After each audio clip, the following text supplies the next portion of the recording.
തീപിടിച്ചവരിലേക്ക് ഏവർക്കും ഒരിക്കൽ കൂടെ സ്വാഗതം. കഴിഞ്ഞ നൂറ്റാണ്ട് കാലത്തോളമായി കർത്താവിന്റെ സുവിശേഷ വേലയിൽ സജീവമായി വ്യാപൃതനായിരിക്കുന്ന ബ്രദർ ജോർജ് പാത്തിക്കുളങ്ങര, ആലുവ പഴങ്ങനാട് ഇടവകാംഗം, ഒരുപക്ഷെ കേരളത്തിലെ ആദ്യത്തെ സുവിശേഷ പ്രഘോഷകരിൽ ഒരാളെന്ന് വേണമെങ്കിൽ തന്നെ പറയാം. കേരളത്തിൽ ധ്യാന കേന്ദ്രങ്ങളൊക്കെ ആരംഭിക്കുന്നതിന് മുമ്പ്, മലയാളം ബൈബിൾ അച്ചടിക്കുന്നതിനൊക്കെ മുമ്പ്, അതിനു മുമ്പ് സത്യവേദ പുസ്തകം മാത്രമേ ഉള്ളൂ. ആ കാലഘട്ടത്തിൽ സുവിശേഷം പ്രസംഗിക്കുവാൻ വിളി കിട്ടിയ മഹാഭാഗ്യം ലഭിച്ച ഒരു വ്യക്തി ഇന്നും ആ കാലഘട്ടത്തിലെ അതേ തീഷ്ണതയോടെ, തീവ്രതയോടെ കർത്താവിന്റെ ശുശ്രൂഷയിൽ വ്യാപൃതനായിരിക്കുന്ന ബ്രദറിന്റെ ജീവിത അനുഭവങ്ങളുടെ രണ്ടാം ഭാഗത്തിലേക്ക് വീണ്ടും സ്വാഗതം. Thank you. കഴിഞ്ഞ നൂറ്റാണ്ട് കാലം, അത് അത്രയൊന്ന് പിന്നിലേക്ക് നോക്കുമ്പോൾ മൊത്തത്തിൽ എന്ത് തോന്നുന്നു? ജീവിതം മുഴുവൻ വേണമെങ്കിൽ ആ കാലഘട്ടത്തിൽ നല്ല വിദ്യാഭ്യാസമൊക്കെ കിട്ടിയപ്പോൾ വളരെ ഉന്നതമായ ജോലികൾ, നല്ല നിലവാരത്തിലേക്ക് എത്തിച്ചേരാമായിരുന്നു. അതെല്ലാം വിട്ടുകളഞ്ഞിട്ട്, പ്രത്യേകിച്ച് മാത്രമല്ല അങ്ങയുടെ ബാക്ക്ഗ്രൗണ്ട് എന്ന് പറയുമ്പോൾ വളരെ കുഞ്ഞുനാളിൽ 6 വയസ്സുള്ളപ്പോൾ അമ്മ മരിച്ചു, ഇളയ 3 കൈക്കുഞ്ഞുങ്ങൾ, അപ്പന് ചെറിയൊരു കൃഷി പണിയിൽ നിന്ന് കിട്ടുന്ന വരുമാനം മാത്രം. അപ്പം മൂത്ത മകൻ എന്നുള്ള നിലയിൽ ഒരുപാട് ഉത്തരവാദിത്തങ്ങളുമുണ്ട്. അപ്പോൾ അങ്ങനെയുള്ള ഒരാള് ഈ സുവിശേഷവേല തിരഞ്ഞെടുക്കുക എന്ന് പറഞ്ഞാൽ, അത് ശരിക്കും നമ്മൾ തിരിഞ്ഞു നോക്കുമ്പോൾ ഇപ്പോ സങ്കടമാണോ അതോ സന്തോഷമാണോ, എന്താ അങ്ങേക്ക് തോന്നുന്നത്? ഞാൻ ഇപ്പോൾ തിരിഞ്ഞു നോക്കുമ്പോൾ എൻ്റെ ജീവിതത്തിലെ ഒരു വലിയ ഭാഗ്യം, മഹാഭാഗ്യമായിട്ടാണ് ഞാനിത് കണക്കാക്കുന്നത്.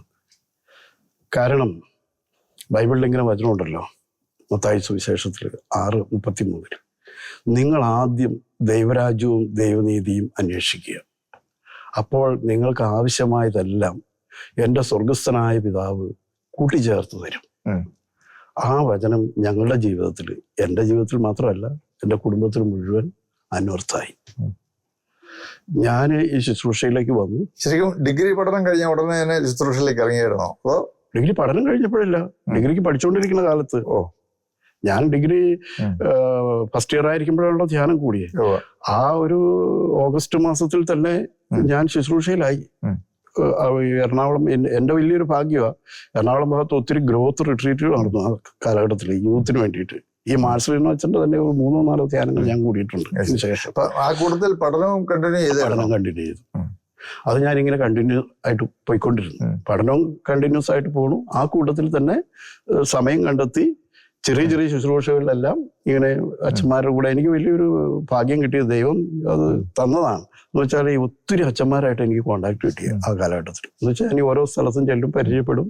അവർ ഒരു സ്ഥലത്ത് ചെന്ന് കഴിയുമ്പോൾ അടുത്ത സ്ഥലത്തേക്ക് വിളിക്കും, ഇങ്ങനെ. അപ്പൊ ഇത് രണ്ടും ഒരുമിച്ച് ഞാൻ കൊണ്ടുപോകുമായിരുന്നു. അപ്പൊ ഒരു വലിയ ഭാഗ്യം എന്ന് പറയണത്, ഇത് കഴിഞ്ഞ് അധികം താമസിയാത്ത ഈ സിസ്റ്റർ തന്നെ ഇനിഷ്യേറ്റീവ് എടുത്ത്, എന്നെ പറഞ്ഞു വിട്ട സിസ്റ്റർ തന്നെ ഇനിഷ്യേറ്റീവ് എടുത്ത് എൻ്റെ അപ്പനെ ധ്യാനത്തിൽ പറഞ്ഞു വിട്ടു. അപ്പം പോയി ധ്യാനം കൂടി. അന്നൊരു അഗസ്റ്റിൻ പള്ളിക്കുന്നൻ അച്ഛൻ എന്ന് പറയുന്നൊരു അച്ഛനുണ്ട്, ഡോക്ടർ അഗസ്റ്റിൻ പള്ളിക്കുന്നൻ, മൂവാറ്റുപുഴ ഭാഗത്ത്. ധ്യാനകേന്ദ്രമൊന്നും അല്ല, അവർ കോതമംഗലം, ഇപ്പൊ കോതമംഗലം ഡയസിന്റെ ഒരു ബിൽഡിങ്ങാ, ജീവജ്യോതിയോ അങ്ങനെ പറഞ്ഞിട്ട്, നിർമ്മല കോളേജിനടുത്തുള്ള ഒരു ബിൽഡിംഗ്. അവിടെ വെച്ച് അഗസ്റ്റിൻ പള്ളിക്കുന്നൻ അച്ഛൻ ധ്യാനം നടത്തും. അപ്പൊ ഈ സിസ്റ്റർ എന്നെ കുറച്ച് പേരൻസിനെ, ഞങ്ങളുടെ മാതാപിതാക്കളെ കുറെ പേരെ തെരഞ്ഞെടുത്ത് അതിന് പറഞ്ഞു വിട്ടു. അപ്പൊ വീട്ടിൽ അപ്പം പോയി ഇതുപോലെ ഒരു ധ്യാനം കൂടി വീട്ടിലേക്ക് വന്നു കഴിഞ്ഞപ്പോ വലിയ അപ്പനും സന്തോഷമായി. എനിക്ക് അതിനേക്കാൾ കൂടുതൽ. അതിനു മുമ്പ് പ്രയാസം ഉണ്ടായിരുന്നു. അതായത് കുടുംബത്തിന്റെ അത്താണിയാകണം എന്നുള്ള പ്രതീക്ഷയിൽ കഷ്ടപ്പെട്ട് പഠിപ്പിച്ചു കൊണ്ടുവരുന്ന മകൻ ജോലിക്കൊന്നും പോകാൻ ശ്രമിക്കാതെ ഈ സുവിശേഷ പ്രസംഗമായിട്ട് നടക്കുന്നതിൽ അപ്പന് എതിർപ്പുണ്ടായിരുന്നു? അല്പസ്വല്പം ഉണ്ടായിരുന്നു.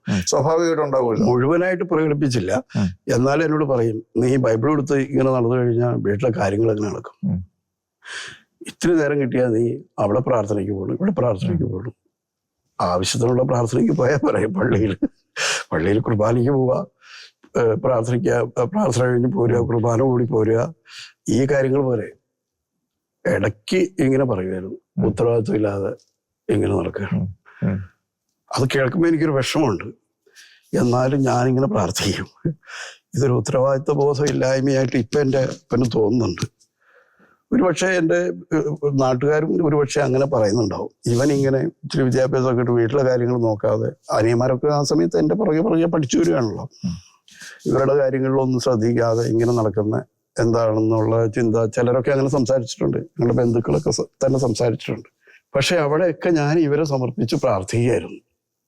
കാരണം ഞാൻ ഇങ്ങനെ പോകുന്നുണ്ട്, ഇത് ദൈവത്തിന്റെ ഒരു വഴിയാണ്, ദൈവം എനിക്ക് കാണിച്ചു തന്നിരിക്കുന്ന ഒരു വഴിയാണെന്നുള്ള ഒരു വലിയ ശക്തമായ ഒരു ബോധ്യം എൻ്റെ ഉള്ളിൽ കിടക്കുക. അതിനിടയിൽ ഒരു കാര്യം കൂടെ ഉണ്ട് കേട്ടോ.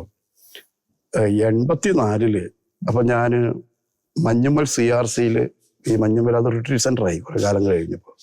സെബാസ്റ്റ്യൻ മുണ്ടഞ്ചേരി അച്ഛൻ അവിടെ ഡയറക്ടറായി. അങ്ങനെ എല്ലാ ആഴ്ചയിലും ധ്യാനങ്ങൾ നടക്കാൻ തുടങ്ങി.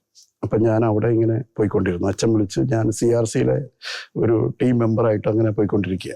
അപ്പോഴും നമ്മുടെ പോട്ടയാശ്രമം ഇല്ല, പോട്ടയിലെ ധ്യാന കേന്ദ്രമൊന്നും ആയിട്ടില്ല. അപ്പം ഞാൻ അവിടെ പോയിക്കൊണ്ടിരിക്കുന്ന സമയത്ത് അവിടെ ധ്യാനിക്കാൻ വന്ന ഒരാള്, ഒരു കോൺട്രാക്ടർ, അയാൾ ബോംബെയിലാണ്. ബോംബെയിൽ R&C എന്ന് പറയുന്ന ഒരു കമ്പനിയൊക്കെ ഉണ്ട്. അവിടെ ജോർജ് ഒരു കാര്യം ചെയ്യും, കുറച്ച് നാളത്തേക്ക് ഒരു ജോലി, ജോർജിന് പറ്റിയൊരു ജോലി തരാം, ജോർജിന് ജോലി നമുക്ക് സംഘടിപ്പിച്ചു കൊടുത്താൽ എന്താ എന്ന് അച്ഛനോട് ആലോചിച്ചു. അങ്ങനെ ഒരു ചാക്കോ സാർ. അച്ഛൻ പറഞ്ഞു, ജോർജ് കുറച്ച് നാളത്തേക്ക് പോകണമെങ്കിൽ അവിടെ പോയി എങ്ങനെയുണ്ടെന്ന് നോക്കാം, ജോലി എങ്ങനെയുണ്ട്. അങ്ങനെ ഞാൻ ബോംബെക്ക് കുറച്ച് നാൾ ജോലിക്ക് വേണ്ടി പോയി. ഇതിനിടയിൽ അവിടെ ചെന്നിട്ട് എൻ്റെ മനസ്സിൽ എപ്പോഴും ഒരു അസ്വസ്ഥതയാണ്. അവിടെ ഒരു ക്യാഷ്യർ പോസ്റ്റാണ് കമ്പനിയിലെ. ഈ ക്യാഷ്യർ എല്ലാ ആഴ്ചയിലും lakhs ക്യാഷ് എമൗണ്ട് വരും, അത് എണ്ണി തിട്ടപ്പെടുത്തി വർക്കേഴ്സിനൊക്കെ കൊടുക്കണം. അങ്ങനെ ക്യാഷ്യർ പോസ്റ്റ്. അതിന് അന്നത്തെ രീതിയിലുള്ള സാലറിയും താമസ സൗകര്യവും ഒക്കെ പുള്ളി എനിക്ക് ഒരുക്കി തന്നു. പക്ഷെ എൻ്റെ മനസ്സിൽ ഇങ്ങനെ വല്ലാത്ത അസ്വസ്ഥതയാണ്. എനിക്ക് ഒരു സാറ്റിസ്ഫാക്ഷനും ഇല്ല. അതിൽ നിന്ന് കിട്ടിയ പൈസയൊക്കെ ഞാൻ വീട്ടിലേക്ക് അപ്പച്ചന് അയച്ചു കൊടുത്തു. ഞാനൊരു 7 മാസം കൂടിയ അവിടെ നിന്നു. ഇത് കഴിഞ്ഞപ്പോൾ ഞാൻ വീട്ടിലേക്ക് വിളിച്ചു പറഞ്ഞു, ഞാനിനി ഇവിടെ നിൽക്കുന്നില്ല, ഇവിടെ വന്നാൽ ശരിയാവില്ല. എൻ്റെ വിളി അതല്ല എന്ന് പരിശുദ്ധാത്മാവ് എന്നോട് പറഞ്ഞുകൊണ്ടിരിക്കുക. എന്നാൽ ഇപ്പം ഞാൻ മനസ്സിലാക്കുന്നത് എനിക്ക് അവിടെ ഒരു സാറ്റിസ്ഫാക്ഷനും ഇല്ല, ഒന്നുമില്ല. ഞാൻ അങ്ങനെ തന്നെ ഈ ചാക്കോ സാറിനോട് പറഞ്ഞു, ഞാൻ തിരിച്ചു വരും, ഞാൻ വരാം. അപ്പൊ ചാക്കോ സാറ് അച്ഛനോട് സംസാരിച്ചു, മുണ്ടഞ്ചേരി അച്ഛനോട് പറഞ്ഞു, ജോർജ് പോരുക, അവനത് ഇഷ്ടമായില്ലെന്ന് തോന്നുന്നത്, ഇങ്ങനെയൊക്കെ ഉണ്ട്. അച്ഛൻ എന്നോട് ചോദിച്ചു, ജോർജ് തീരുമാനം എടുത്ത് പോരുകയാണോ എന്ന് ചോദിച്ചു. ഞാൻ പറഞ്ഞു, അച്ഛാ ഇത് എനിക്ക് പറഞ്ഞിരിക്കുന്ന ജോലിയല്ല, ഞാൻ പോരുക, എന്നാ ഇങ്ങോട്ട് പോരെന്ന് പറഞ്ഞു അച്ഛൻ. ഇങ്ങോട്ട് പോന്നാൽ ഇവിടെ എന്ത് ചെയ്യും? ഒന്നുമില്ല. ഞാൻ അങ്ങനെ തന്നെ പഴയ പോലെ തന്നെ ഈ അച്ഛൻ്റെ അടുത്തേക്ക് വന്നു. ഇവിടെ CRCയിൽ അവിടെ എല്ലാ ആഴ്ചയും ധ്യാനമുണ്ട്. അപ്പൊ അച്ഛൻ അവിടെ നിന്ന് വരുമ്പോൾ ചെറിയ ടീ എനിക്ക് തരും, അതുകൊണ്ട് ഞാൻ വീട്ടിലേക്ക് പോരും. പിന്നെ ആ കാലത്താണ് ഞാൻ അവിടെയുള്ള കളമശ്ശേരിയിൽ, ഏലൂര്, ഇങ്ങനെയുള്ള ആ ഭാഗത്തൊക്കെ കുറച്ച് സമയം പാർട്ട് ടൈമായിട്ട് പാരലൽ കോളേജിൽ അധ്യാപകനായിട്ട് പോയി പഠിപ്പിക്കാനായിട്ട്. പക്ഷെ അത് പോകുന്നുണ്ടെങ്കിലും അത് എൻ്റെ ഒരു വിളിയല്ല എന്നാണ് എൻ്റെ മനസ്സ് പറയുന്നത്. പക്ഷെ അങ്ങനെ കുറച്ച് നാൾ ഞാൻ പോയിക്കൊണ്ടിരുന്നു. അപ്പൊ അതുകൊണ്ട് ചെറിയൊരു ഇൻകം കിട്ടി, വീട്ടിലെ കാര്യങ്ങള്. അപ്പോൾ എൻ്റെ അപ്പനുണ്ടായിരുന്ന വലിയ പരാതിയുള്ളത് കുറച്ച് മാറി. ഞാനപ്പോൾ ഒരു ടീച്ചറായാലും ഉദ്യോഗസ്ഥരായിട്ട് പോകുന്നുണ്ട്. അങ്ങനെ കളമശ്ശേരിയിൽ, കിഴക്കമ്പലത്ത്, ഇങ്ങനെ പല സ്ഥലങ്ങളിൽ അന്ന് പാരൽ കോളേജുകളുടെയൊക്കെ ഒരു സമയമാണ്, പ്രൈവറ്റ് കോളേജുകളുടെ. അവിടെയൊക്കെ പോയി കുറച്ച് ആളൊക്കെ ഇങ്ങനെ പാർട്ട് ടൈം അധ്യാപകനായിട്ടൊക്കെ ഇങ്ങനെ കുറച്ച് ആൾ അങ്ങനെ പോയിക്കൊണ്ടിരുന്നു. അത് ആ സമയത്ത് എൻ്റെ വിവാഹം നടക്കണം. അപ്പോ കോളേജ് അധ്യാപകനായിട്ടിരിക്കുന്ന സമയത്ത് ആളാണ് വിവാഹം നടക്കുന്നത്. അപ്പൊ എൻ്റെ വൈഫിന്റെ വീട്ടുകാരും ആ സമയത്ത് പോട്ടയാശ്രമമൊക്കെ 91-ലാണ്. പോട്ടയാശ്രമമൊക്കെ ഇങ്ങനെ വലിയ തോതിൽ അറിയപ്പെടാൻ തുടങ്ങി, ആളുകളെല്ലാം വരാൻ തുടങ്ങി. ഞാൻ അവിടെ പോകുന്നുണ്ട്, ശുശ്രൂഷകനാ. ഞാൻ പോട്ടയിലെ ഒരു ശുശ്രൂഷകനാ. ആ സമയത്തിനുള്ളിൽ പോട്ടയിൽ ശുശ്രൂഷകൾ ആരംഭിച്ചു. 87-ലായപ്പോ പോട്ടയിൽ ശുശ്രൂഷകളൊക്കെ ആരംഭിച്ചു. അങ്ങ് അവിടെ ഒരു അംഗമായി. അതിന് കാരണം എന്താ വെച്ചാൽ ഞാൻ അച്ഛന്മാർ വിളിച്ചു, ഞാൻ അങ്ങോട്ട് ചെന്നു. അവിടെ ചെന്ന് കഴിഞ്ഞ് പിന്നെ അവിടുത്തെ ശുശ്രൂഷകളിലായി. അപ്പൊ എൻ്റെ വൈഫിന്റെ ഫാമിലി ആണെങ്കിലും കൊരട്ടി, ചാലക്കുടി അടുത്താ അവരുടെ വീട്. അവരെല്ലാം അവിടെ വരുന്നവരാ. എന്ന് വിചാരിച്ച് ഞങ്ങൾ തമ്മിൽ കണ്ടിട്ടൊന്നും ഇല്ലായിരുന്നു കേട്ടോ. നീ കണ്ടു പരിചയപ്പെട്ട അങ്ങനൊന്നുമില്ല. അവർക്ക് പോട്ടയാശ്രമത്തെ കുറിച്ച് അറിയാം, പ്രേയറിനെ കുറിച്ച് അറിയായിരുന്നു. അപ്പം ഒരു കല്യാണാലോചനയൊക്കെ വന്നപ്പോ അവർക്ക് വലിയ സന്തോഷമായിരുന്നു. ഞാൻ പോട്ടയിൽ ഒരു ശുശ്രൂഷകനാണല്ലോ. അന്ന് ശുശ്രൂഷകർക്ക് അല്പം ഡിമാൻഡുള്ള സമയമായിരുന്നു. അല്പം ഡിമാൻഡുണ്ട്. പക്ഷേ അത് കൂടാത്ത അനുഭവങ്ങളും ഉണ്ട്. അവിടെ ഒന്ന് ധ്യാനം കൂടിയ ഒരാളുടെ ഫോട്ടോയിൽ ഒന്ന് ധ്യാനം കൂടിയ ഒരു വീട്ടില് ഞാൻ അറിയാതെ കല്യാണാലോചനയായിട്ട് ഞാൻ പോയി. വേറൊരാൾ വിളിച്ചാൽ കൊണ്ടുപോയതാ. അയാളെ എനിക്ക് പരിചയമില്ല, വീട്ടുകാരെ പരിചയമില്ല. പക്ഷെ അവിടെ ചെന്ന് കഴിഞ്ഞപ്പോ വീട്ടുകാരൻ എന്നോട് ചോദിച്ചു, നിങ്ങൾ കോട്ടയിൽ പ്രസംഗിക്കുന്ന ആളല്ലേ ചോദിച്ചു. ഞാൻ പറഞ്ഞു അതെ. ഞങ്ങൾക്ക് പരിചയമുണ്ടോ? ഞാനിവിടെ വരാറുണ്ട്, ഇങ്ങനെ ശുശ്രൂഷയുടെ കൂടിയുണ്ട്, ധ്യാനത്തിലെ കൂടിയുണ്ട്. അപ്പൊ എനിക്ക് സന്തോഷമായി. ഇപ്പൊ എന്നെ പരിചയമുള്ള ആളാണല്ലോ. പെൺകുട്ടിയല്ല, പെൺകുട്ടിയുടെ അപ്പൻ, വീട്ടുകാര് ധ്യാനമൊക്കെ കൂടിയിട്ടുള്ളതാ. അപ്പൊ എന്നെ പരിചയമുണ്ടെന്നൊക്കെ പറഞ്ഞു. ഇത്തിരി കഴിഞ്ഞ് ഓക്കെ സന്തോഷമായി എന്ന് പറഞ്ഞ് ഞാൻ അവിടെ നിന്ന് പോന്നു. പെണ്ണിനെ കണ്ട് പോന്നു.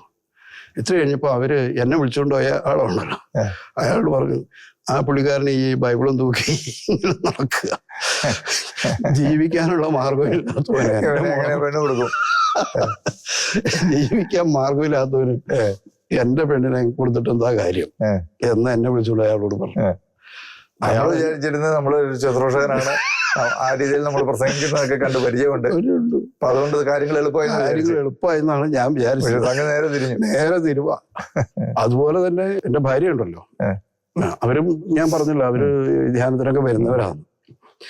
അപ്പൊ അവരുടെ റിലേറ്റീവ് ഇതറിഞ്ഞു എനിക്ക് ആ കല്യാണം ഇങ്ങനെ ആലോചിച്ചു വരുന്നതെന്ന്, പെണ്ണിനെ ആലോചിക്കുന്നതെന്ന്.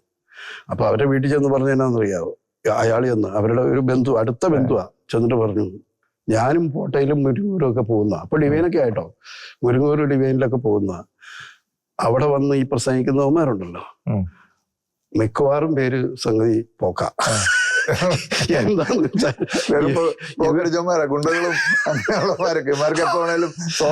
മാറാം.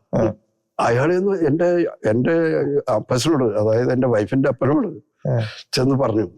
പറഞ്ഞിട്ട് പറഞ്ഞു, അവരിപ്പോ എല്ലാം മാറി, എല്ലാം ശരിയായി, ഹല്ലേലൂയ, സ്തുതി, സ്തോത്രം ഒക്കെ പറയും. കുറച്ചങ്ങോട്ട് കഴിയുമ്പോഴല്ലോ ആദ്യത്തെ അപ്പുറത്താവും. അങ്ങനെയുള്ളവരൊക്കെ കെട്ടിച്ചു കൊടുത്ത പെങ്കൊച്ചിനെ കളഞ്ഞു എന്ന് വിചാരിച്ചു എന്ന് എന്റെ അമ്മായിയപ്പനോട് ചെന്ന് പറഞ്ഞു. അമ്മായിപ്പൻ ഞങ്ങളുടെ കല്യാണം എല്ലാം കഴിഞ്ഞ് കഴിഞ്ഞപ്പോ എന്നോട് പറഞ്ഞ, ഇന്ന ആള് വന്ന് പറഞ്ഞ ഇങ്ങനെ. അപ്പോഴും എൻ്റെ ഈ അമ്മായിയപ്പനും വീട്ടുകാർക്കും ഞാനൊരു ശുശ്രൂഷയ്ക്ക് പോകുന്ന ആളാണ് എന്ന് അറിഞ്ഞാലും സന്തോഷമായിരുന്നു. അങ്ങനെയാണ് എൻ്റെ മോള് പൊക്കോട്ടെ എന്ന്. എൻ്റെ മോള് അങ്ങനെ ഞങ്ങൾ പോക്കായി പോണെങ്കിൽ പോട്ടെ, ഞാൻ ഇത് തന്നെയാണ് നടത്തുന്നത്. അവരൊരു കടുത്ത തീരുമാനത്തിലേക്ക് അവർ വന്നു. ഇത് രണ്ടും ഉണ്ടായിട്ടുണ്ട്. രണ്ടും കൽപ്പിച്ചവരങ്ങ് ഏൽപ്പിച്ചു. പോയാ പോട്ടെന്ന് വെച്ചു. ദൈവ ശുശ്രൂഷനാണല്ലോ. അല്ല, ആ കാലഘട്ടത്തിൽ ഈ വന്ന് സാക്ഷ്യം പറയണവരെല്ലാം പറയണത്, ഞാൻ പണ്ട് ഇത്ര കൊല്ലം മദ്യപിച്ചു, ഇത്ര കൊല്ലം ഗുണ്ടാമണിയായിരുന്നു, ഇപ്പൊ മാനസാന്തരപ്പെട്ടു, ഇങ്ങനെയാണല്ലോ അധികം പേരും പറയണത്. അപ്പൊ അത് കേട്ടിട്ടാണ് ആ മനുഷ്യൻ ഇങ്ങനെ പറഞ്ഞത്. ഇങ്ങനെ സ്വാഭാവിക, പിന്നെയും തലതിരിഞ്ഞു പോകാനുള്ള സാധ്യതയുണ്ടെന്നുള്ള രീതിയിലാണ് പറഞ്ഞത്. അപ്പോ അങ്ങനെയാണ് ഞങ്ങളുടെ വിവാഹം ഒക്കെ നടക്കുന്നത്. ഇനി വിവാഹ ജീവിതത്തിലുണ്ടായ പ്രശ്നം അത് ഞാൻ പറയാം. കാരണം ശുശ്രൂഷ ജീവിതത്തിലേക്ക് വരുമ്പോ മുഴുവൻ സമയവും സന്തോഷമായിരിക്കും, എല്ലാം റെഡിയാണെന്ന് നമ്മൾ വിചാരിച്ചിട്ട് കാര്യമില്ല. കാരണം ദുഃഖങ്ങളും ദുരിതങ്ങളും പ്രശ്നങ്ങളും പ്രയാസങ്ങളും നമ്മുടെ ജീവിതത്തിന്റെ ഭാഗം. അതിനെ അതിജീവിക്കാനുള്ള ശക്തി അതാ ദൈവത്തിന്റെ ആത്മാവ് നമുക്ക് തരണം. അതിൽ നിന്ന്, അതായത് ദുരിതങ്ങളിൽ നിന്ന് ദൈവം ഒഴിവാക്കി കൊടുത്ത ആരുമില്ല. യോഹന്നാന്റെ സുവിശേഷത്തിൽ 16:33 കർത്താവ് പറയുന്നുണ്ടല്ലോ, ഈ ലോകത്തിൽ നിങ്ങൾ ആയിരിക്കുന്നിടത്തോളം കാലം നിങ്ങളുടെ ജീവിതത്തിൽ ഞെരുക്കങ്ങളുണ്ടാവും, എന്നാൽ നിങ്ങൾ ഭയപ്പെടേണ്ട, ലോക അവസാനത്തോളം ഞാൻ നിങ്ങളുടെ കൂടെ ഉണ്ടായിരിക്കും. ഞാൻ ലോകത്തെ കീഴടക്കിയിരിക്കും. ആ കർത്താവ് നമ്മുടെ കൂടെ ഉണ്ട്. അതുകൊണ്ട് നമ്മൾ ഈ പ്രശ്നങ്ങളെ നമ്മൾ കീഴടക്കും. കർത്താവല്ലേ നമ്മുടെ കൂടെ ഉള്ളത്. കർത്താവില്ലേ, നിനക്ക് ജോഷയോട് കർത്താവ് പറഞ്ഞില്ലേ, ജോഷുവ ലീഡർഷിപ്പ് ഏൽപ്പിക്കുന്ന സമയത്ത് പകച്ചു നിന്നു. കർത്താവ്, ഞാൻ എന്താ ചെയ്യണ്ടേ? മോശയുടെ കാലത്ത് കാര്യങ്ങളൊക്കെ ഭംഗിയായിട്ട് നടന്നു, ഞാൻ എന്ത് ചെയ്യണമെന്ന് ചോദിച്ച വചനമുണ്ട്. അപ്പൊ കർത്താവ് പറഞ്ഞു, മോശയുടെ കൂടെ എന്നതുപോലെ ഞാൻ നിന്റെ കൂടെയും ഉണ്ടായിരിക്കും. നീ പോകുന്നിടത്തെല്ലാം ഞാൻ നിന്റെ കൂടെയുണ്ട്. നിന്റെ എല്ലാ ഉദ്യമങ്ങളിലും നീ വിജയം വരിക്കും. ഒരു കാര്യം മാത്രം നീ ശ്രദ്ധിച്ചാൽ മതി, ന്യായപ്രമാണ ഗ്രന്ഥം എപ്പോഴും നിന്റെ അധരത്തിലുണ്ടായിരിക്കണം. അതിലെഴുതിയിരിക്കുന്നതെല്ലാം നീ പാലിക്കണം. അതിൽ നിന്ന് നീ ഇടംബലം വ്യതിചലിക്കരുത്. നിന്റെ ഉദ്യമങ്ങളിലെല്ലാം നീ വിജയിക്കും. ഞാൻ നിന്റെ കൂടെയുണ്ട്. ഇങ്ങനെയുള്ള ചില വചനങ്ങളൊക്കെ എന്നെ ഇങ്ങനെ എൻ്റെ പ്രതിസന്ധികളിലെ പ്രശ്നങ്ങളിൽ ധൈര്യപ്പെടുത്തി. സാമ്പത്തികമായ ഒത്തിരി പ്രശ്നങ്ങൾ എന്ന് പറഞ്ഞു കഴിഞ്ഞാൽ ശരിയായ രീതിയിൽ മുമ്പോട്ട് പോകാൻ സാധിക്കാത്ത അവസരങ്ങൾ ഉണ്ടായിട്ടുണ്ട്. അപ്പോഴൊക്കെ ദൈവം നടത്തുക. ഞാന് വിവാഹം കഴിഞ്ഞ ഉടനെ ഉണ്ടായ പ്രതിസന്ധി എന്തായിരുന്നു? വിവാഹം കഴിഞ്ഞിട്ട് ഉണ്ടായ വലിയൊരു പ്രശ്നം എന്ന് പറഞ്ഞാൽ വർഷങ്ങൾ കഴിഞ്ഞിട്ടും ഞങ്ങൾക്ക് കുട്ടികളില്ല. ഇത് വലിയ പ്രശ്നമാണ്. അന്ന് ഞാൻ പോട്ടയാശ്രമത്തിൽ പ്രസംഗിക്കുന്നുണ്ട്. പോട്ടയാശ്രമത്തിൽ ശുശ്രൂഷകനാണ്. പോട്ടയാശ്രമത്തിൽ വരുന്ന പ്രാർത്ഥിക്കുന്ന ഒത്തിരി പേർക്ക് ദൈവം അത്ഭുതങ്ങളും അടയാളങ്ങളും പ്രവർത്തിച്ച കുട്ടികൾ, വർഷങ്ങളെത്തി കുട്ടികളുണ്ടാകുന്ന ഞാൻ കണ്ടിട്ടുണ്ട്. 12 വർഷമായത്, 15 വർഷമായത്, 5 വർഷമായത് ഒക്കെ കുട്ടികളുണ്ടാകുന്നൊക്കെ അതൊരു സാധാരണ സംഭവം പോലെയായിരുന്നു അവിടെ പോട്ടെ. അന്ന് ഈ ശുശ്രൂഷയ്ക്കൊക്കെ ഞാൻ പോകുന്ന സമയത്ത്. പക്ഷെ പ്രസംഗിക്കുന്ന എനിക്ക് കുട്ടികളില്ല. അപ്പൊ അതൊരു ചോദ്യചിഹ്നമായിട്ട് നിന്നു. പിന്നെ ആ ചോദ്യം പ്രത്യേകിച്ച് ഞങ്ങളുടെ ബന്ധുക്കളും ബാക്കിയുള്ളവരും ഒക്കെ ചോദിക്കാൻ തുടങ്ങി. ഞാൻ എവിടെയെങ്കിലും ഒരു പ്രാർത്ഥനയ്ക്ക് നീ ആദ്യം നിന്നെ തന്നെ സുഖപ്പെടുത്തും. പലരും എന്നോട് പറയുന്നത് അല്ലെങ്കിൽ മറ്റുള്ളവരോട് പറയുന്നതൊക്കെ ഞാൻ കേട്ടിട്ടുണ്ട്. പോട്ടെ പോണവർക്കെല്ലാം മക്കളില്ലാത്തവർക്ക് മക്കളുണ്ടാവണം. ഈ പുള്ളിക്കാരൻ കുറെ കാലമായില്ലോ ഈ പോക്ക് തുടങ്ങിയിട്ട് ഉണ്ടായി, എന്നിട്ടെന്താ ഇങ്ങേർക്കില്ലല്ലോ. അങ്ങനെയൊക്കെ ചിലപ്പോൾ കേൾക്കുമ്പോൾ എനിക്ക് വല്ലാത്ത വിഷമം തോന്നും. എൻ്റെ വൈഫ് ഇരുന്ന് കരയാറുണ്ട്. ഇത് പറഞ്ഞു പ്രാർത്ഥിക്കുമ്പോഴും ഇരുന്ന് കരയും. നമുക്ക് മാത്രം ഇല്ലല്ലോ, തന്നെ ഇല്ല. ഞാൻ പറഞ്ഞു മറ്റുള്ളവരുടെ വാക്കുകൾ പാഴ്വാക്കുകളാണ്. കർത്താവ് നമ്മളോട് എന്താ പറയുന്നതെന്ന് നോക്ക്, അതിൽ മാത്രം നമ്മൾ ആശ്രയിച്ച് മുമ്പോട്ട് പോകും. മറ്റുള്ളവരുടെ വാക്കുകൾ നമ്മൾ കേൾക്കണ്ട, അത് വിട്ടുകളാ. ദൈവത്തിൽ നമ്മൾ ആശ്രയിക്കുക. ഇന്നല്ലെങ്കിൽ നാളെ കർത്താവിൽ ആശ്രയിക്കുന്നവൻ ഒരു കാലവും ലജ്ജിക്കേണ്ടി വരികയില്ല എന്ന് അവിടുന്ന് വാഗ്ദാനം ചെയ്തിട്ടുണ്ട്. അപ്പം നമ്മൾ നാണം കെട്ടുപോകാൻ ദൈവം അനുവദിക്കില്ല. ഇന്നല്ലെങ്കിൽ നാളെ ദൈവം ഇത് അനുവദിക്കും. അപ്പോൾ എനിക്ക് അന്ന് കിട്ടിയ വചനം, അതായത് ഈ കുരുടൻ കണ്ണുപൊട്ടനായിട്ട് ഇരിക്കുന്നത് എന്തുകൊണ്ടാണ്? ശിഷ്യന്മാർ ഈശോയോട് ചോദിച്ചു. ഈശോ പറഞ്ഞു, അവന്റെ കാരണവന്മാരുടെ കുഴപ്പം കൊണ്ടല്ല, പിന്നെ ദൈവമഹത്വം അവനിൽ വെളിപ്പെടാൻ വേണ്ടിയാണ്. അങ്ങനെ ഒരു ചിന്ത എൻ്റെ ഉള്ളിലുണ്ടായിരുന്നു. ഇന്നല്ലെങ്കിൽ നാളെ ദൈവം തരും, ഇത് ശരിയാക്കും. എങ്കിലും ബാക്കിയുള്ളവരൊക്കെ പറയുന്നത് കേൾക്കുമ്പോൾ ഒരു വിഷമം. ഒറ്റയ്ക്കിരുന്ന് പ്രാർത്ഥിക്കുമ്പോഴൊക്കെ ചിലപ്പോൾ ഞാൻ പ്രാർത്ഥിക്കും, കർത്താവേ നിന്റെ പദ്ധതി എന്താ, നീ വെളിപ്പെടുത്തി തരണേ, ഇങ്ങനെ പ്രാർത്ഥിക്കുമായിരുന്നു. പക്ഷെ അപ്പോഴെനിക്കൊരു ആത്മധൈര്യം, ശക്തി. പിന്നെ ഞാൻ ഈ ഉൽപ്പത്തി പുസ്തകത്തിൽ അബ്രഹാത്തിൻ്റെയും സാറയുടെയും ഞാനിരുന്ന് വായിക്കും. ഈ ഒരു വിഷയം ഓർത്ത് സങ്കടപ്പെടുന്ന സമയത്ത് ഇങ്ങനെയുള്ള ഭാഗങ്ങൾ വായിക്കും. സാമുവേൽ പ്രവാചകന്റെ അപ്പനും അമ്മയ്ക്കും അല്ലേ, അവർക്ക് മക്കളില്ലായിരുന്നു വർഷങ്ങളോളം. അപ്പോൾ ഏൽക്കാനയുടെ, ഹന്നയുടെ, എലിസബത്തിന്റെ, സക്കറിയയുടെ. അപ്പം ഞാൻ എൻ്റെ വൈഫിനോടും പറയും, വൈഫും പ്രാർത്ഥനയ്ക്ക് വരും, പോട്ടയിൽ വരും, പ്രാർത്ഥനയ്ക്ക് കൂടും. ഞാൻ പറയും, അവർക്കൊക്കെ എത്രയോ നാൾ കഴിഞ്ഞിട്ടാണ് ദൈവം അവർക്ക് മക്കളെ കൊടുത്തത്. നമുക്കും അങ്ങനെയായിരിക്കും ചിലപ്പോൾ ദൈവം തരാൻ പോണേ. ഇങ്ങനെയൊക്കെ ആയിരുന്നു.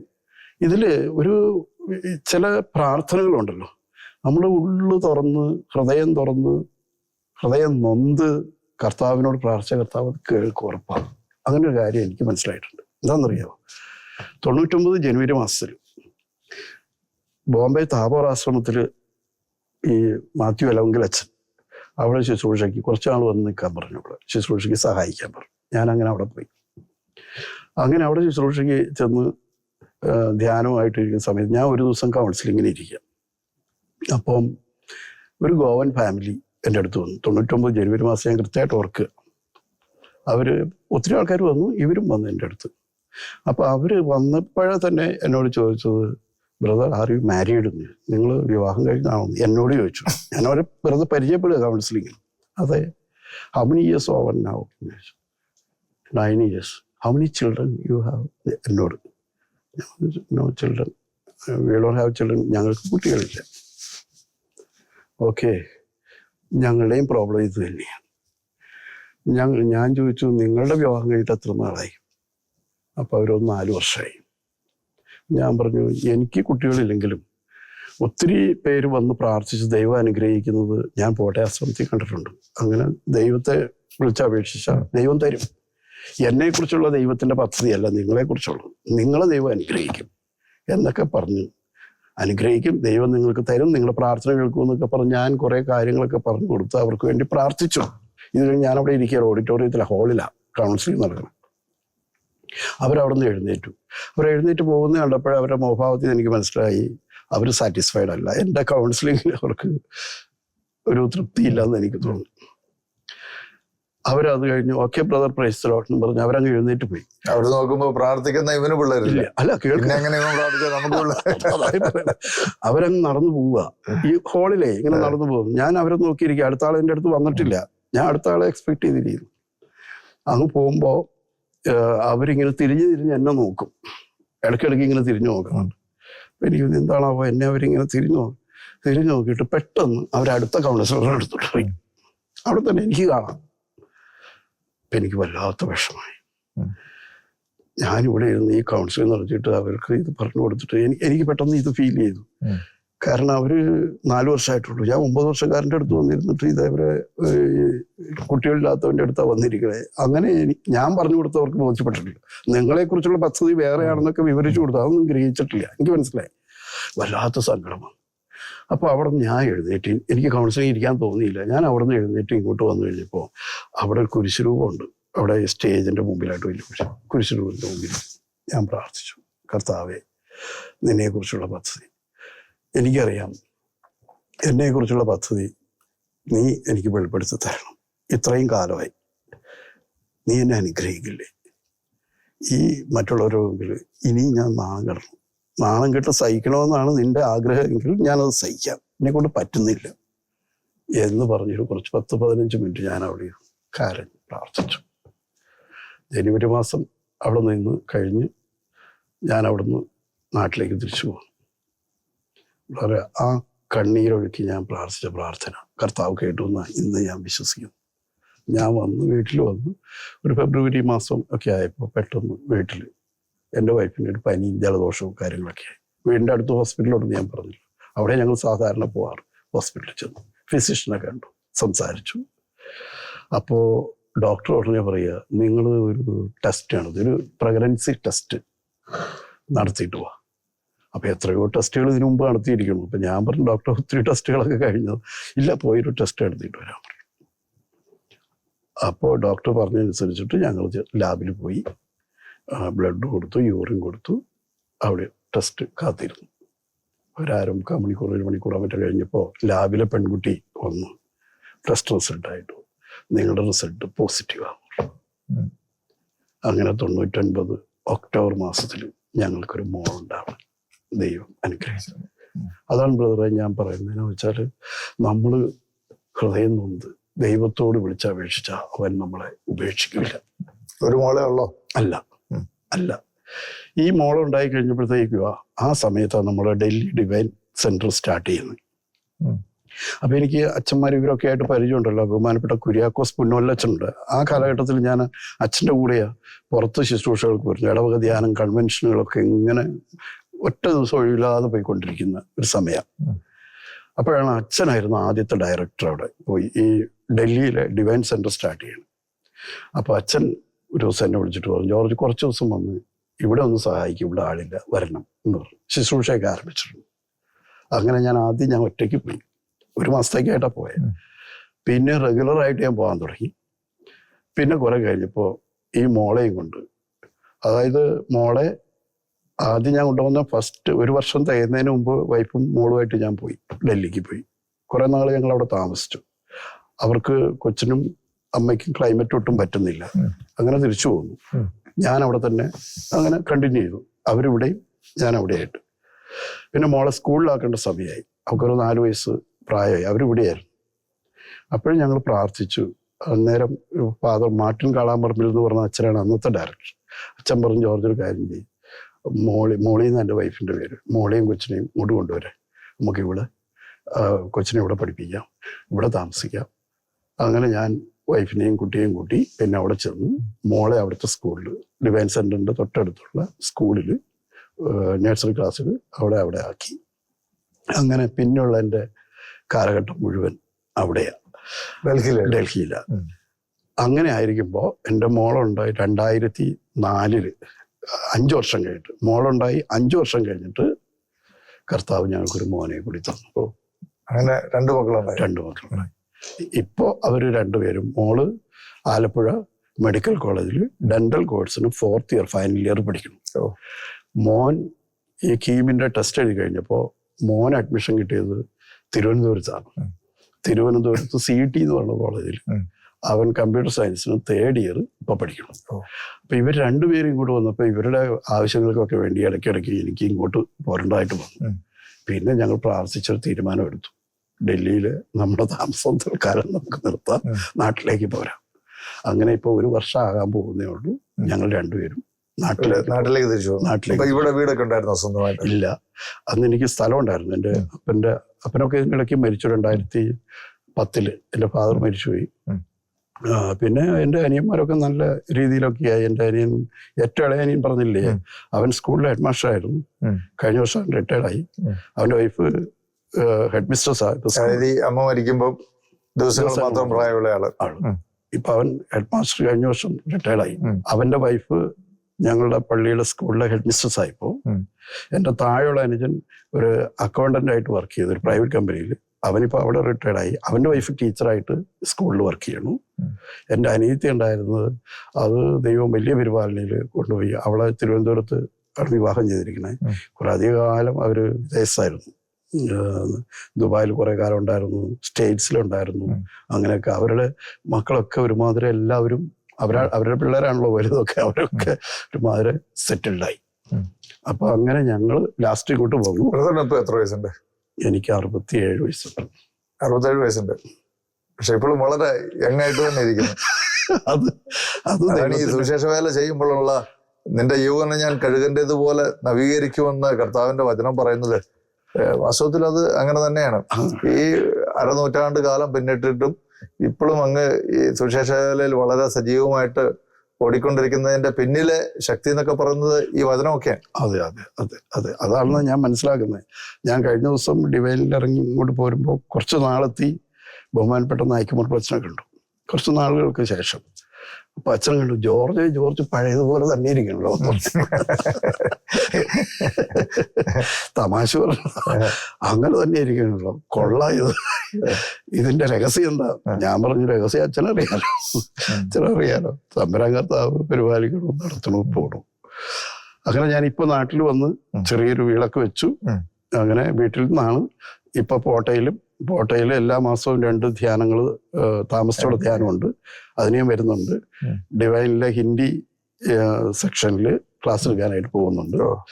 പിന്നെ പുറത്ത് പരിചയമുള്ള വൈദികർ അവരാരെങ്കിലും ഒക്കെ ഇടവകയിൽ ധ്യാനങ്ങൾക്കും ശുശ്രൂഷകൾക്കും വിളിക്കുമ്പോൾ മലയാളത്തിലും ഇംഗ്ലീഷിലും ഹിന്ദിയിലും എല്ലാം ഒരുപോലെ ക്ലാസ്സുകൾ കൊടുക്കാൻ പറ്റും. ഒരുപോലെ അല്ലെങ്കിലും മലയാളം നമ്മുടെ മാതൃഭാഷയാണല്ലോ. ഇംഗ്ലീഷിൽ അവിടെ ഞാൻ ക്ലാസ്സുകൾ പോയി. ഇംഗ്ലീഷ്, ഹിന്ദി, പിന്നെ മലയാളം, 3 ഭാഷകളും. ഏതായാലും ബ്രദറിന്റെ ഈ ജീവിതാനുഭവങ്ങളിൽ നിന്ന് നമുക്ക് മനസ്സിലാക്കാൻ പറ്റുന്ന ഒരു കാര്യം എന്ന് വെച്ചാൽ ദൈവത്തിന്റെ രാജ്യവും നീതിയും അന്വേഷിക്കുക, ബാക്കിയെല്ലാം നിങ്ങൾക്ക് കൂട്ടിച്ചേർക്കപ്പെടും. ശരിക്കും വെറും 6 വയസ്സ് പ്രായമുള്ള സമയത്ത് അമ്മ മരിക്കുന്നു. ഇളയത്തങ്ങൾ 3 കൈക്കുഞ്ഞുങ്ങൾ. ഒരു കുടുംബത്തിന്റെ മുഴുവൻ ഉത്തരവാദിത്വമുണ്ട്. അപ്പന് കാര്യമായിട്ടുള്ള വരുമാനമൊന്നുമില്ല. ഇങ്ങനെയുള്ള ഒരു ബാക്ക്ഗ്രൗണ്ടിൽ നിന്ന് വരുന്ന ഒരു കുഞ്ഞ് ഡിഗ്രി പഠനത്തിന്റെ സമയത്ത് തന്നെ സുവിശേഷ വേലയ്ക്ക് വേണ്ടി ജീവിതം സമർപ്പിക്കുന്നു. പിന്നീട് ഇങ്ങോട്ടുള്ള കാലഘട്ടം മുഴുവൻ ശരിക്കും ഇപ്പൊ പിന്തിരിഞ്ഞ് നോക്കുമ്പോൾ അങ്ങനെ തന്നെ പറഞ്ഞു, സഹോദരങ്ങളൊക്കെ ഇന്ന് എല്ലാവരും നല്ല നിലയിലെത്തി, എല്ലാവരും വെൽ സെറ്റിൽഡാണ്. ശരിക്കും ഇതെല്ലാം അങ്ങ് സുവിശേഷത്തിനായി തന്റെ ജീവിതത്തെ സമർപ്പിച്ചപ്പോൾ കർത്താവായ യേശുവിൽ വിശ്വസിക്കുക, നീയും നിന്റെ കുടുംബവും രക്ഷ പ്രാപിക്കുമെന്ന് പറഞ്ഞ വചനം അതേപടി തന്നെ നിവൃത്തിയായിരിക്കുക ആണ്. തീർച്ചയായിട്ടും. പ്രിയപ്പെട്ടവരെ, ജോർജ് ബ്രദറിന്റെ ഈ ജീവിത അനുഭവങ്ങൾ നമുക്ക് ഒത്തിരി ചിന്തിക്കാനുള്ള വക നൽകുന്നുണ്ട്. ദൈവത്തിന്റെ വചനം മാറ്റമില്ലാത്ത സത്യമാണ്. ആകാശവും ഭൂമിയും മാറിപ്പോയാലും മാറിപ്പോകാത്ത കർത്താവിന്റെ വചനം. ഒരു വ്യക്തി ഈശോയ്ക്കായിട്ട് ജീവിതം സമർപ്പിച്ചു കഴിഞ്ഞപ്പോൾ ആ കുടുംബം മുഴുവൻ അനുഗ്രഹിക്കപ്പെട്ട് ഇന്ന് നല്ല നിലയിൽ എത്തി നിൽക്കുകയാണ്. ഇതിന്റെ എല്ലാം അടിസ്ഥാനപരമായ കാരണം ഒന്നേ ഉള്ളൂ, ദൈവത്തിന്റെ വചനം ഹൃദയത്തിൽ സ്വീകരിച്ചു. അത് തന്നാൽ കൊണ്ട് പറ്റുന്നത് പോലെ ആൾക്കാർക്ക് പങ്കുവെച്ചു കൊടുക്കാനുള്ള ഒരു വലിയ മനസ്ഥിതി ഉണ്ടായി. കർത്താവ് ആ കുടുംബത്തെ മുഴുവൻ ബ്ലസ് ചെയ്തിരിക്കുക. ഇപ്പോ 67 വയസ്സായി. 1/2 നൂറ്റാണ്ട് പിന്നിട്ട സുവിശേഷ വേല ഇപ്പോഴും അതുപോലെ തന്നെ തുടർന്നുകൊണ്ടേയിരിക്കുകയാണ്. നല്ല ആരോഗ്യവാനായിട്ട്. അനേകർക്ക് ഈ അനുഭവങ്ങൾ പ്രചോദനമായി തീരട്ടെ. കർത്താവിന്റെ വേല അഭംഗരം തുടരുവാനായിട്ട് അദ്ദേഹത്തിന് കൂടുതൽ ശക്തിയും കൃപയും ഒക്കെ ലഭിക്കുവാനായിട്ട് നമുക്ക് പ്രാർത്ഥിക്കാം. അടുത്ത ആഴ്ച മറ്റൊരു തീപിടിച്ച വ്യക്തിയുമായിട്ട് നമുക്ക് കണ്ടുമുട്ടാം. അതുവരെ കർത്താവ് തന്റെ കൃപയിൽ നമ്മളെല്ലാവരെയും സൂക്ഷിക്കട്ടെ.